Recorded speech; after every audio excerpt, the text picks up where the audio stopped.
Балалар, бүгінгі сабағымыз бізде күн энергиясы. Жаңа сабақты бастамай тұрып, бұл сабағымызда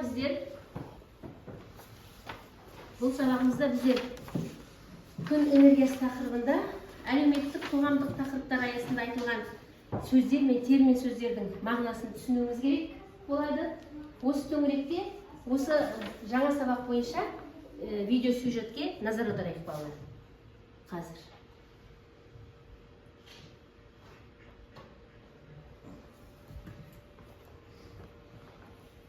Кім қай жерде жаңа? Браузер. Аделина.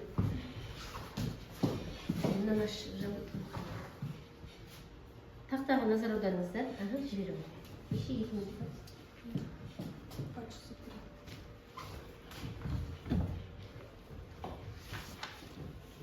Жердің бірі күн энергиясы. Қарапайым тілмен айтқанда, күн энергиясы бұл күннен көп панельдері арқылы алынатын энергия. Бұл жер бетіндегі ең көп таралған энергия ресурсы. Оның маңыздылығы бұл энергия көзінің толығымен таза болмайды. Сондықтан ол қоршаған ортаны ластамайды және атмосфераға зиянды газдар шығармайды. Күн энергиясы жаңартылатын, сарқылмайтын ресурс. Осылайша ол біздің таза энергетикалық болашағымыздың маңызды бөлігі болып табылады. Қазіргі таңда күн энергиясын электр немесе жылу энергиясына айналдыру арқылы үйлерді, кәсіпорындарды, коммуналдық қызметтерді және тағы басқа қуаттандыру және жылыту сияқты көптеген мақсаттарда пайдаланамыз. Күн энергиясын электр энергиясына айналдыру үшін күннен келетін электромагниттік сәуле әртүрлі құралдармен жиналады. Күн энергиясын 2 жолмен игеруге болады. Термиялық конверсия ол күн энергиясын жылу энергиясына айналдырудан тұрады. Және фитоэлектрлік конверсия онда күн батареялары жарық энергиясын жинайды және электр энергиясына айналдырады. Күн энергиясын электр энергиясына айналдыратын қондырғылардың бірі күн батареялары. Күн батареясы дегеніміз күн сәулесінің энергиясын электр энергиясына айналдыратын жартылай өткізгішті фитоэлектрлік түрлендіргіштен тұратын тоқ көзі. Фитоэлектрлік элементте күн энергиясын сіңіріп, оны тұрақты тоққа айналдырады. Алынған тұрақты тоқты күн инверторлары тұрмыстық техникаға қажет айнымалы тоққа ауыстырады. Нәтижесінде күн панельдері өндірген электр энергиясы электр желісіне беріледі. 2012 жылдың соңында Жамбыл облысы Қордай ауданында қуаттылығы 504 киловатт, жобалық қуаты 7 мегаватт болатын күн электр станциясының алғашқысы отар іске қосылды. Ал соңғы салынған станциялардың бірі Қарағанды облысы Балқаш қаласынан 10 км қашықтықта орналасқан Казгрин Energy компаниясының күн электр станциясы. Бірінші кезеңде оның қуаты 50 мегаватт. Станцияның жалпы ауданы 70 гектарға жуық. Онда 94.150 фитоэлектрлік панель орналасқан. Олардың әрқайсысының қуаты 530 ватт және одан жоғары. Станция іске қосылып елдің бірыңғай энергия жүйесіне электр энергиясын жеткізуде. Қазақстан Республикасының энергетика министрлігінің деректері бойынша 2022 жылдың 1-ші жартыжылдығында жаңартылатын энергия көздеріндегі барлық электр станцияларының белгіленген қуаты 2,3 гигаваттан асты. Оның ішінде ең көп көлемі 1,115 гигаватт қуатпен күн электр станцияларына тиесілі. Бүгін сіздер күн электр энергиясымен таныстыңыздар. Видео ұнаса, лайк басып каналға жазылуды ұмытпаңыздар. Келесі кездескенше. Балалар, енді біз осы тақырып бойынша жұмыс жасау үшін топқа бөлінуіміз керек. Жаңа топқа бөлінген жоқпыз. Енді топқа бөлінеміз. Топқа бөлініп, ана окей демесе соқты. Так, енді шықты ғой міне. Аделина, Айдар, Тина, Анна, Мадина бірінші топ. Екінші Марина, Георгий, Айзия, Камила. Айзия отырсың ғой сен, да? Үшінші топта кім бар? Эмилия, Марика, Нұрзия, Мұрат. Мұрат ана жаққа барған жылдан. Анна сен ғой.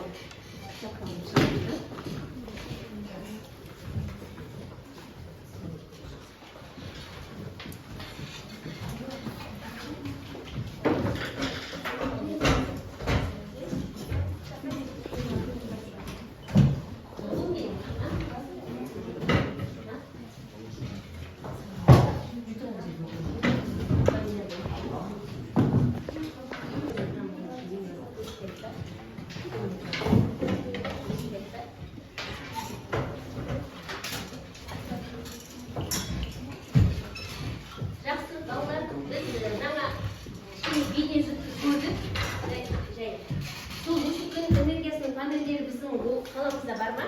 Ақтауда, біздің облысымызда көріп жүрсіздер ме? Көріп жүрміз. Иә, бар. Енді әрі қарай жаңа сөздер, осы бүгінгі тақырыпқа байланысты жаңа сөздер кәні оқып жіберейік. Бірінші топтан Аня оқып қойшы. Кішілік, жизнь, сақтайды хранит, сутегі водород, тарайды, восходит, айна, зеркало. Так, кім аузына соқты ғой? Кіші жизнь сақтайды. Дауысын шығар. Сутегі Сутегі. водород, Тарайды.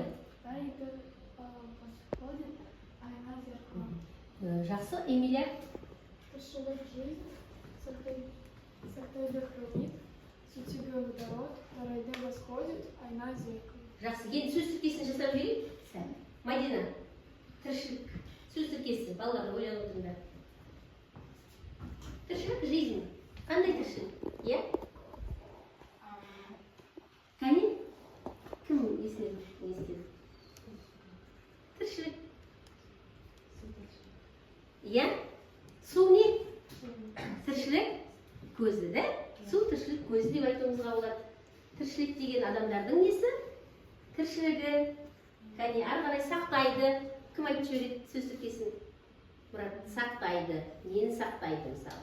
Ол су энергияны сақтайды. Енді ол энергиядан басқа ма? Иә, ол да болады. Жалпы басқа өмірден ала берсең болады. Кез келген мысал. Адамдар суды сақтайды. Жақсы. Сіздер үшінші қатарда. Кәне, Самина айтамын. Тарайды. Не тарайды?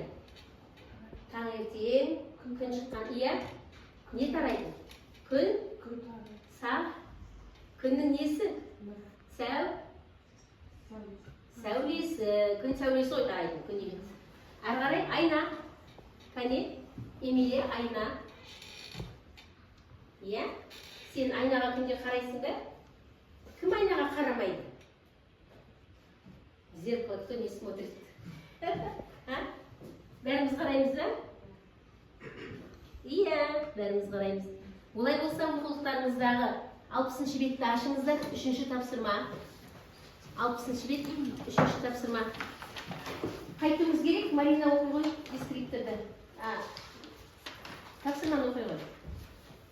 Мәтінмен Жұмыс істеудің негіздерін қалыптастыру үшін берілген мәтінді оқимыз. Дескриптір қандай? Мына дескрипторға сай, иә? Қазір мәтінді оқимыз. Мадина, оқып бірден аударма жасай ғой. Өзің не істейді, тоқтатар. Баламалы энергия көздерінің бірі күн сәулесінен алынатын қуат. Әлемде көптеген елдер күн энергиясын қолданады. Күн сәулесінің энергиясы экологияны бұзбайды. Жер бетіндегі тіршілікке зияны жоқ. Күн энергиясы қолдану жердегі климатты сақтайды. Әрі энергия үндемейді. Үнемдейді, да? Ол жақсы. Осы жердің аудармасын айта ғой. Жалпылам айта ғой. Кім айтқысы келіп отыр? Кім түсіндің ғой, да? Айта ғой, иә? Қысқаша айта ғой, иә? Баламалы энергия дегеніміз. Альтернативная энергия. Альтернативная энергия. Альтернативную энергию можно взять с солнечной энергии, от солнца, при помощи солнечных панелей. Иә, қарай. Ол не істейді? Оның қандай несі бар екен? Многие страны используют энергию от солнца. Хорошо, жақсы. Әрі қарай оқимыз. Әрі қарай екінші топтан оқиық. Мұрат оқи ғой. Күнде секунд сайын 4 миллион тонна сутегі жанып, әлемге өте көп энергия бөлінеді. Күн энергиясының 30% ғарыш кеңістігінің тарайды.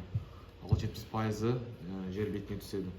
Қазіргі кезде жер бетіне түсетін күн сәулесі баламалы энергия көзі болып отыр. Жақсы, ал осы топтан кім кәне осы түсінген? Қалай түсіндік? Аударма жасаймыз ба, керек емес па? Түсінікті ме, Марина? Жақсы, түсінікті болса әрі қарай жалғастырайық. Марина оқи ғой. Алғашқы күн бедересі 19 ғасырда Францияда құрылды. Дүниежүзілік көрмеде өнертапқыш Омушо айнаның көмегімен күн сәулесін қазанға бағыттайтын аппаратты көрсетті.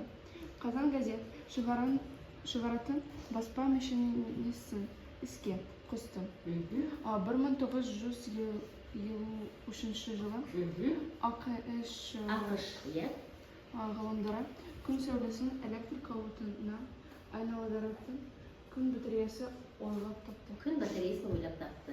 Жақсы, түсінікті ғой да? Ары қарай онда келесі топтан Сәмина, даусыңды шығарып оқы. Күн батареясы күн сәулесінің энергиясын, электр энергиясын айналдырады. Күн батареясы ғарыш кемелерінде, тұрмыста, үй жылыту техникада, калькулятор мен қол сағаттарды қуаттылы үшін қолданылды.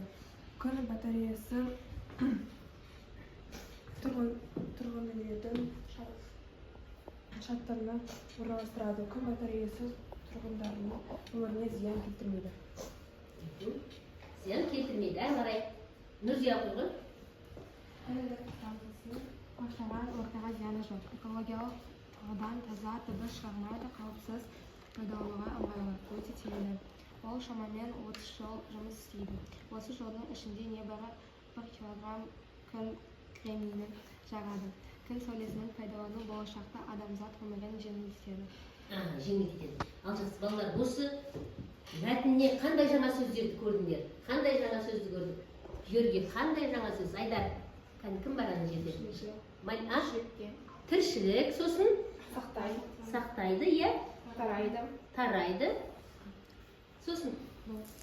Айна. Жақсы, айна, дұрыс айтасыңдар. Енді жаңа сөздерді қазір қолдандық жаңа. Енді мына алдарыңыздағы күн батареясы. Күн батареясы дегеніміз не? Тапсырмасын оқып жібер. 8-ші тапсырманың, 7-ші тапсырманың. Айзия оқи қойшы. Күн батареясы қайда қолданылады? Иә, қайда қолданылады балалар? Кластерге жазамыз, топ болып орындаймыз. Кәне? 2 минут. Кластерге жазыңыздар. Бірігіп отыр.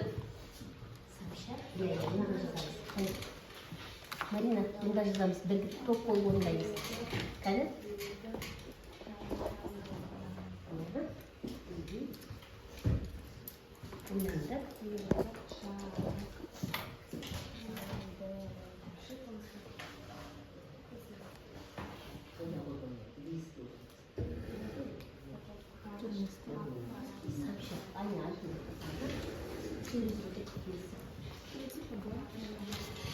Чтобы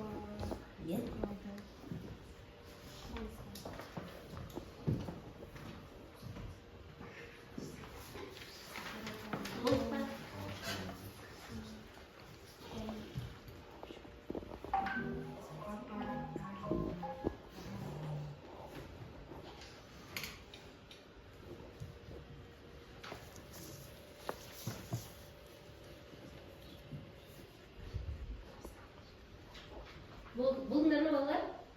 Қазір.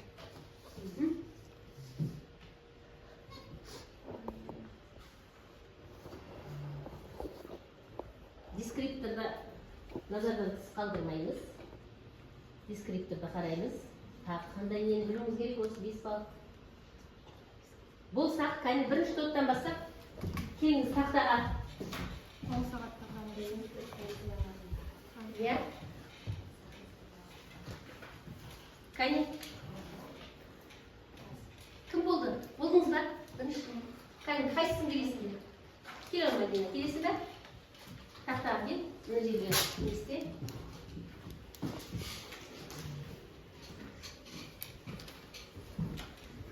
Айтты сосын мына сұрау.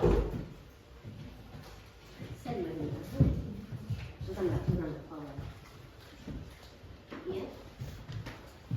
Көрсетті. Қараңыздар. Күн батареясын тұрмыста қолданылады. Ғарыш саласында, тұрмыста и ғимараттарда. Ғимараттарда, да? Жалпы мына жақсы. Келсесіңдер ма? Иә қойған жетім айтқан.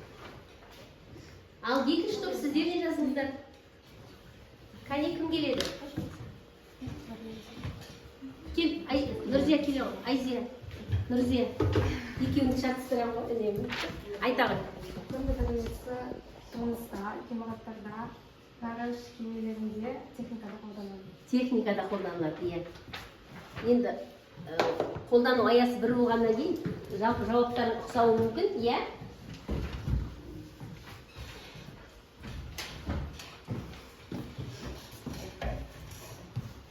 күн батареясы көшедегі шамдарда, Иә. электр станцияларында, ғарыш аппараттарында және кемелерінде, үйлерді жарықтандыруда және тұрмыста қолданылады. Жақсы. Өте жақсы. Жақсы балалар, енді қараңыз. Мына үшінші тапсырмадағы біз білу керек тапсырмаларды, кәні қарай, диаграмманы толтырдыңыздар, солай ма? Жаңа сөздердің орынды қолдандық па? Қандай жаңа сөзді көрдік? Кәні қайталап жіберейік. Георгий, жаңа сөзіміз қандай еді біздің? Георгий, иә? Қандай сөз? Иә? Иә? Қандай жаңа сөз? Айта ғой. Тіршілікке Тіршілікке деген сөз болды, сосын сақтайды сақтайды және и тарайды. тарайды. Жаңа сөздер кестен жасадық. Тағы біреуін айтып жіберейікші, кәні, Айдар.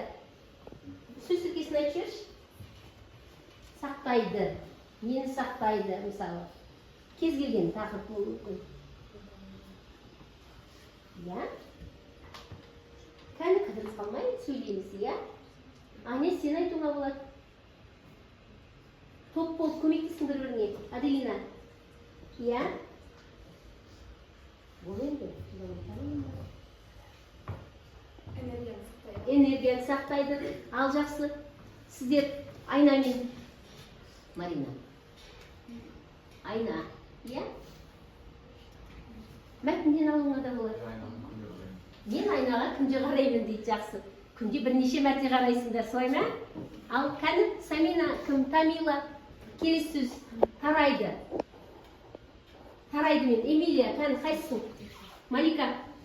Оның енді? Кәні, Малика? Күн энергиясы Иә? 30% ғарыш кеңістігіне тарайды. Иә, қайтадан. Күн энергиясы 30% Иә? кеңістігіне тарайды. Жақсы. Ғарыш кеңістігіне тарайды дейді. Сөздердің мағынасын түсіндік қой бәріміз, иә? Топпен жұмыс істеуге дағдыланып отырмыз ғой, бұрыннан да жасап жүрміз ғой. Жақсы. Онда бір-бірімізді бағалап жіберейік. Кәні, екінші топ, бірінші топтың жауабын келісесіңдер ма? Сіздерді қанағаттандырды ма? Онда былай істейікші, үш рет шапалақ тұрамыз. Бірінші топ сіздер екінші топтың жауабын қараңыз. Қалай бағалайсыздар? Түсінікті ме?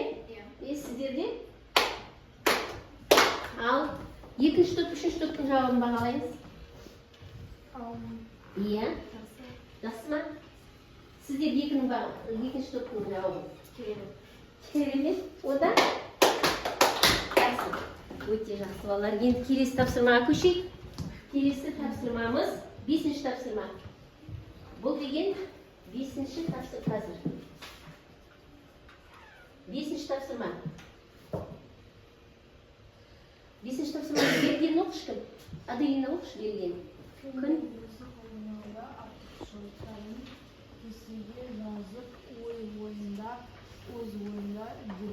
Өз ойыңды дәлелдейді. Бұл енді жеке жұмыс. Дәптерімізді ашып жазсақ, дәптерге орындаймыз. Күн сәулесі энергиясының маңызы. Маңызын дәптерге жазамыз. Жаңағы мәтінге не түсіндіңдер, соның ішінде ойлаңыз. Күн сәулесі энергиясының маңызын жазамыз.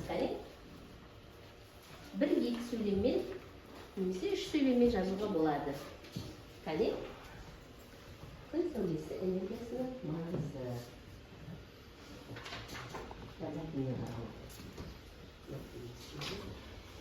Күн сәулесі энергиясының маңызы. Жасай қойып.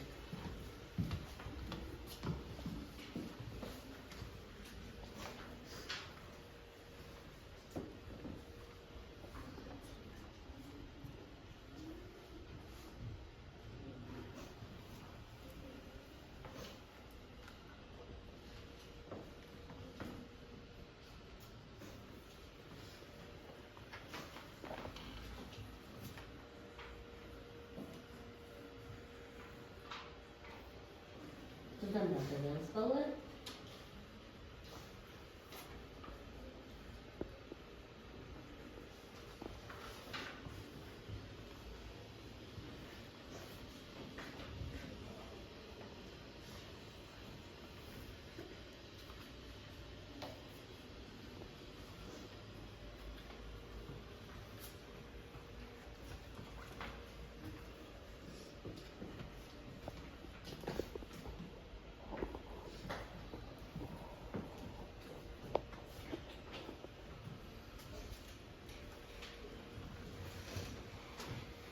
Болып қалдық па?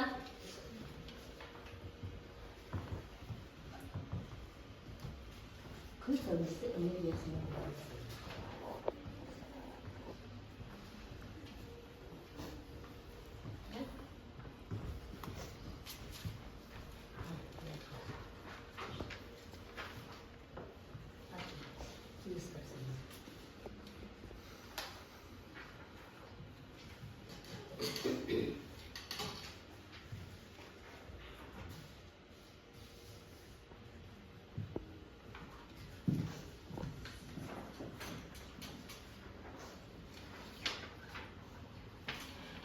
Болып па? Жазып па? Кәне, маңызы қалай екен? Бұл жеке тапсырма бұл. Кәне, Эмилия оқи ғой. Күн сәулесі энергиясының маңызы оқи ғой. Экологиялық таза. Экологиялық таза, Болашақта маңызы. Болашақта маңызды, да? Иә, сосын Қауіпсіз және ыңғайлы. қауіпсіз және ыңғайлы. Сіздерде басқа артықшылықтарын жазғандарың бар ма? Осымен келісесіз бе? Тамила не жазды? Үнемді. Үнемді, иә? Экологиялық таза. Өте жақсы. Самина, сенікі? Тіршілікке зияны жоқ. Сақтайды, энергияны үнемдейді. Малика? Дауыстарың шығарған естісін. Иә? Маңызы қандай күн энергиясының? Айзия? Жаңа технологияны түсіну. Түсінеді. Жақсы. Әрі қарай сіздер не жазыңдар маңызына? Күн сәулесінің энергиясы экологияны бұзбайды. Бұзбайды, жақсы. Мұрат, сенде не бар? Маңызы қандай? Күн сәулесі энергиясы біздің өмірде өте маңызды, себебі қазіргі техникаларды қолданылады. Қазіргі, иә. Сенде бар ма? Иә? Марина? Не жаздың? Иә? Табиғат сақтау керек. Табиғатты сақтайды, иә, дұрыс айтасың. Күн сәулесінің энергиясын, күн энергиясын қолданғанда табиғат сақталады. Әрі қарай болды, тоқтата қояйық. Кім? Аня, сен не жаздың? Анна? Экологиялық таза. Георгий? Сақтайды, Энергияны сақтайды, иә. Айдар? Экологияны бұзбайды, иә, Мадина? Ұзақ уақыт істейді, қауіпсіз энергияны үнемдейді. Сарқылмайтын энергия көзі. Сарқылмайтын энергия көзі. Экологиялық таза. Өте жақсы. Тина, сен не жаздың? Қолдану. Жердегі климатты Жердегі климатты сақтайды. Жақсы балалар, бұл тапсырмамен сіздер жақсы орындадыңдар. Барлықтарыңызда бұл тапсырмаға 2 балды алдыңыздар. Жаңа бірінші тапсырмаға не берді дейінші? Кім? Мадина 5 балын толық орындады 5 балға. Анна, сен де алдыңғы тапсырманы 5 балға орындадың ғой, да? Бізде мына жерде Георгий бар, кім? Сіздер сәл толығырақ орындау керек. 3 балдан 5-тің 3-ін алдың. Тина пока сен жаңа айтқан жоқсың. Сен пока 0, сенде 2 бал жаңа бүгінгі тапсырмаға. Ақжанас кірісті сабаққа, не ма? Сенде әзірге бал жоқ. 2 бірінші тапсырмада 5 балды алдыңыздар. Мына жерде Айзия 5 бал, Самина 4 балға орындадың. Қыздар, сендер 5 балдың нешеуін меңгердіңдер жаңа? Үшінші мәтінде бұнада. Мәтін түсінікті болды ғой, солай ма? 5 балдың 3-еуін меңгерді. Қояйық, сонда өздерің әркім өзінің балын есептеп отырсын. Енді келесі тапсырмамыз 8-ші тапсырма. 8-ші тапсырма. Айдар, берілгенін оқи ғой.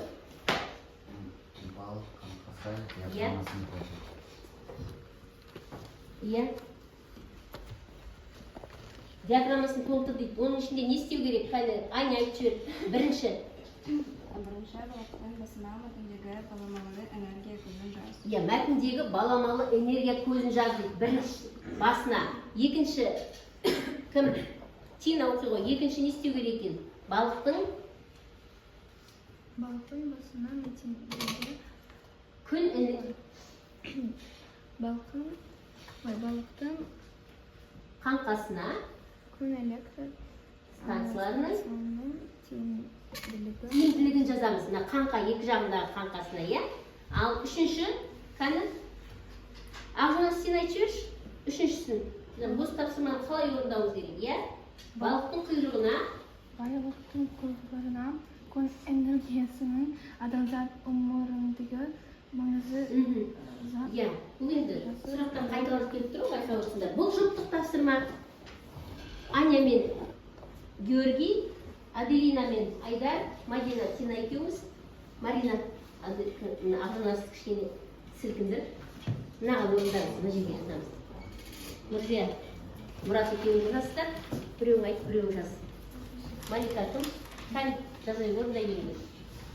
Айза, сен өзің екен ғой, да? Ладно, өзің жазай. Кәне?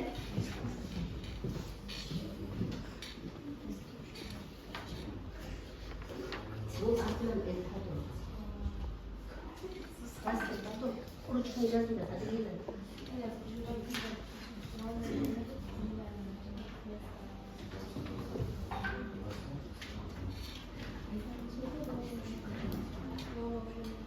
Я бұл жатырмыз, Аделина жылдан басынан тақсырдың жаз.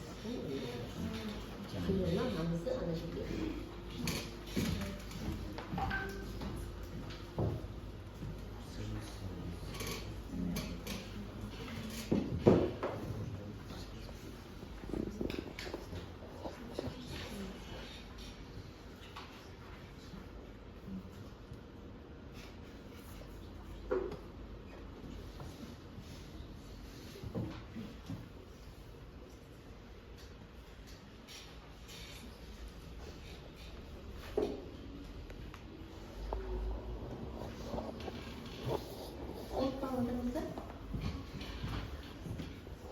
Малика, хорошо, екеуің жұттық деген сообща вместе.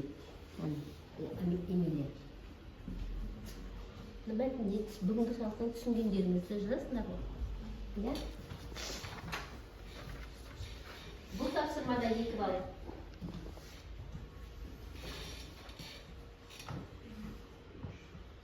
Аделина.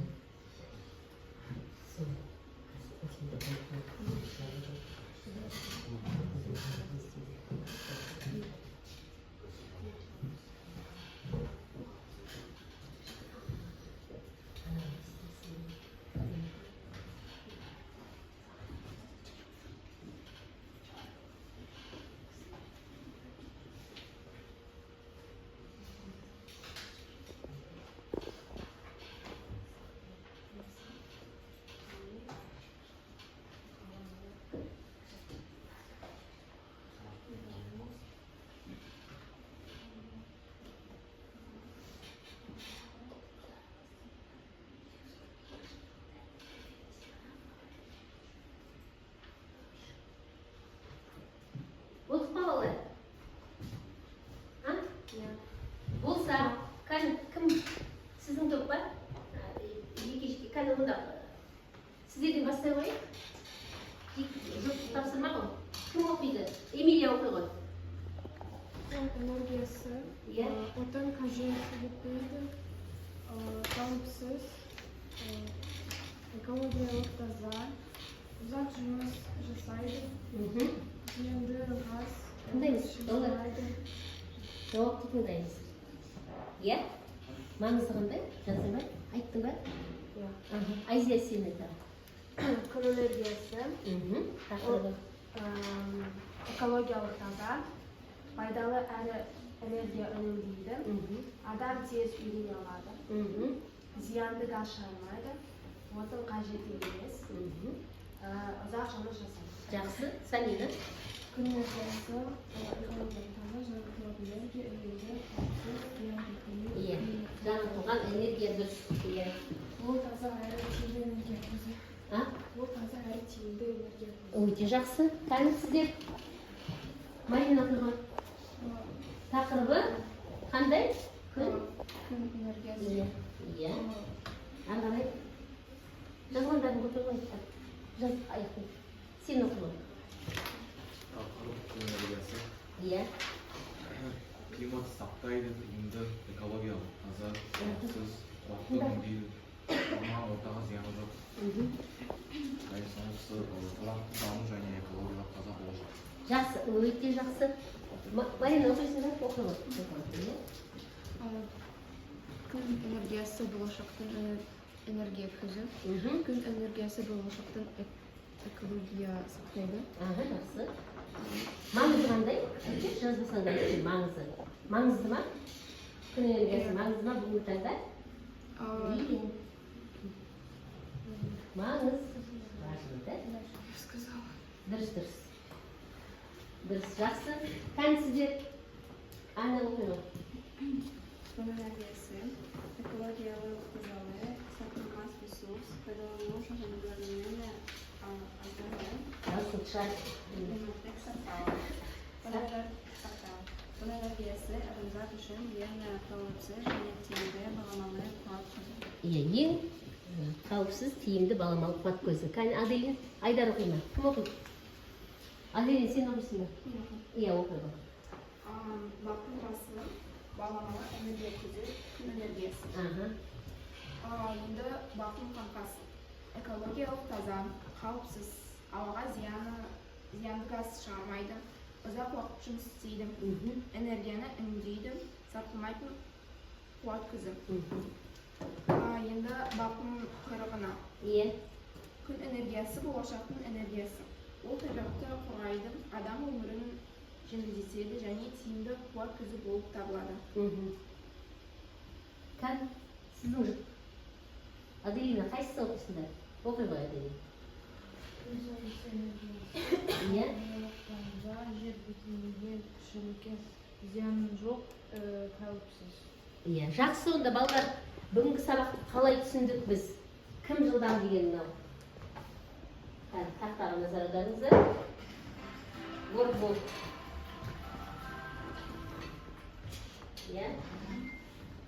Ал.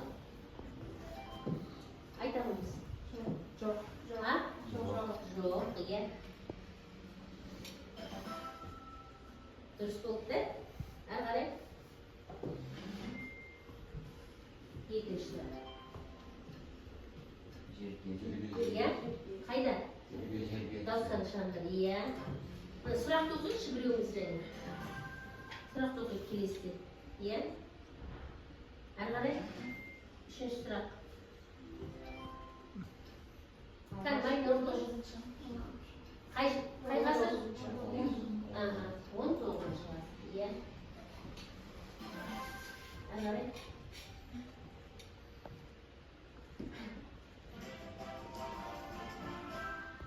Екінші сұрақ бар. Таңдай. Қайсысы?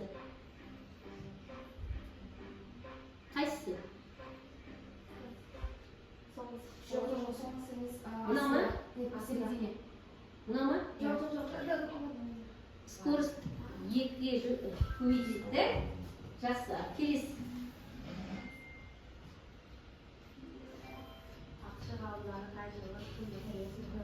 Қай жылы? Иә.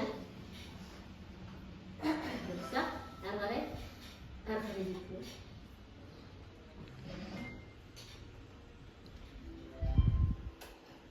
Күн сәулесінен алынатын қуат көзі. Күн энергиясы. Өте тамаша. Жарайсыңдар. Өте жақсы. Жақсы. Енді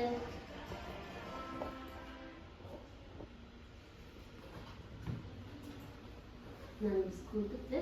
Енді балалар, үйге тапсырма, 9-шы тапсырма, 61-ші беттегі 9-шы тапсырманы орындап келеміз. Ал енді мен тақтаға бүгінгі сабағымыз енді аяқталуға таяу. Бір сөзбен деген әдіс. Алдарыңызға істете беретін ғой, бір сөзбен әдісі бойынша бүгінгі сабақ қалай өтті? Бүгінгі сабақ туралы не түсіндің? Өз ойыңызды жаза қойыңыздар. Бүгінгі сабағымыз туралы жылдамырақ. Мысалы, жақсы болса, жақсы деп жазасың, ұнамаса, ұнамады деп жазуға болады. Өз ойларыңды жаза қойыңдар. Сосын ана жерге жапсырамыз, оқимыз. Тақтаға жапсырамыз.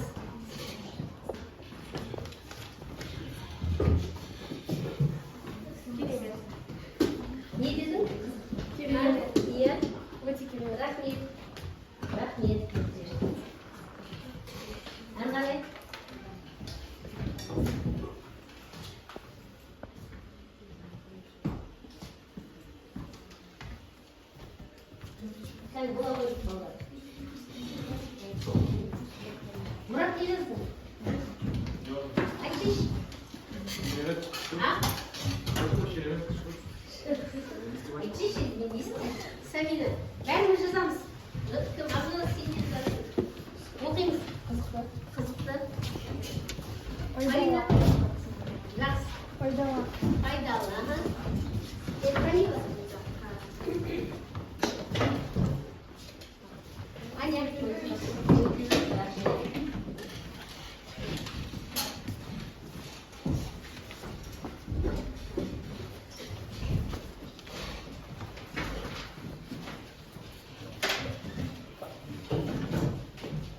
Жақсы, олай болса, бүгінгі сабаққа жақсы қатысқан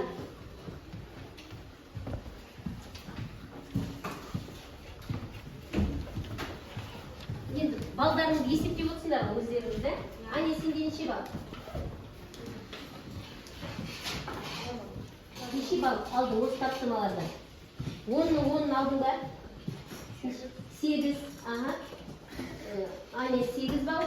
Мадина 10-ның алдың деп ойлаптым бәрінде. Мадина 10. Кім? Георгий, сен нешеуін алдың? Толықтырамыз, 10 емес қой. Георгийде 7 ма? Жаңағы нолдан соғы да? Жақсы, 7. Аделина 7. Айдар 7. Тина Марина қанша, қалай, неше балға жауап бет? 9, иә. Ақжонасқа бүгінше кішкене қоя тұрамыз, да? Мұрат? 10. 10. Самина? Самина? Бәрін орындадың ғой, да? 10, иә, Самина 10. Малика? Айзия 10. Эмилия 8. Камила? Дұрыстап айтын, нақтырақ айтын. Жақсы. Рахмет. Осымен бүгінгі сабағымыз аяқталды, балалар. Сау болыңыздар.